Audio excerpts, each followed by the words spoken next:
Hi there, and welcome back to the next devlog for Joust. In this video I wanted to cover the tutorial that I created for the game, which I used to slowly ease players into the combat of the game. This is going to be the last video where I'm catching you up to what I've already created, and moving forward will be about the weekly development of what's going on in the game. So as you can see, we've got the main title screen, which is how it would look when the player first starts up the game. They're level 0. And if you have a look at the section that says how to play, there's a little flashing red icon that indicates that they should click there. If the player decides to click start straight away, it's going to pop up with this little dialog box which asks them if they want to start the tutorial. Otherwise they can easily ignore it. However, the little red icon won't go away. As I stated in the previous video, due to the nature of the gameplay, we can't just expect players to know how to fight new enemies, as I've intentionally stayed away from the whole hyper-casual thing that is super instinctive to pick up and wanted to create something a little bit more challenging. So I thought the key to making slightly more difficult games with harder mechanics is to slowly introduce the player to those mechanics. So creating this tutorial also influenced me to create this villager character, something a little bit more simple than the mechanics you've seen before.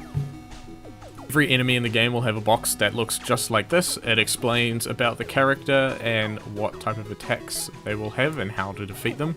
For the tutorial, these will be forced pop-up boxes, and later on in the game when you unlock further enemies, you'll have the option of selecting them and opening them later, or when you've unlocked them in the game, they'll give you the option to prompt to open it. So once you've closed the dialog box, you'll start running towards the first enemy that was shown. The villager enemy only requires you to swipe right, and you've got to do this 5 times, which we can slowly introduce the player to the timing and the feeling of the attacks before they learn about different stances. So up next we have the foot jouster. The little box will pop up again once you've completed the previous section. This will show you now that there are different swipes that you've got to do, and that this enemy can randomly select them. And then once again, once you clear the box, you'll start running at them. You've got to defeat them 5 times to get the hang of it, and learn how this enemy can change to different stances as the next mechanic. And as you can see, if the player fails any of the attacks or timings, the revive option will pop up. This will be infinite, just to introduce them to the mechanic as well while they're here, seeing as 90% of people will probably not ace the tutorial.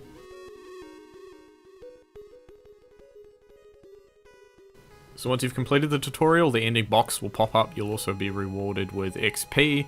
It's like just playing the game on a normal run, but with training wheels. And we're also giving them XP because we're not wasting the player's time for playing it. They can technically just pick up right where they left off and start a normal run, with them unlocking the foot jouster by playing the tutorial and leveling up to level 2. The inbox is kind of empty, as I still want to figure out exactly what I want to put in it, but that's something I'm going to be working on in the future.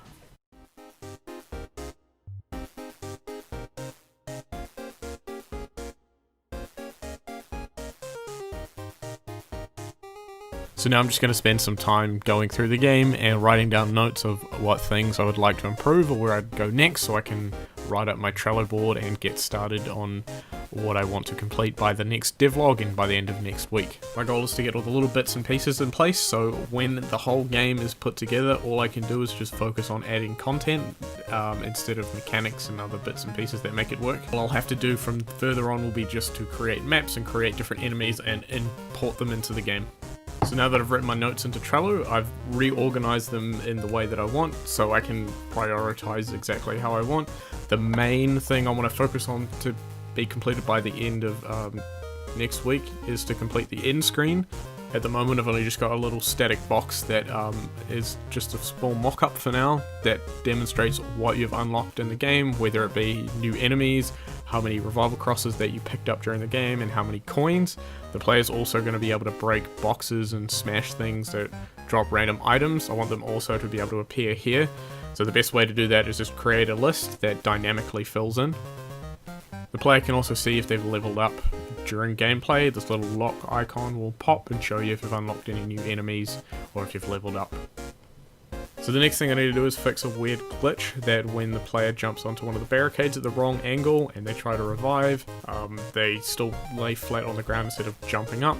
This will most likely be to do with the detection range that I've set up of clearing enemies out of the way so the player can continue running without getting hit again So at the moment I don't completely like the look of the death animation for the villager, so I just want to slightly alter that a little bit more. I've also composed a small track for the game, as well as adding a couple of sound effects. Adding the option to turn them off and on would be handy in the settings, as at the moment they're completely disabled.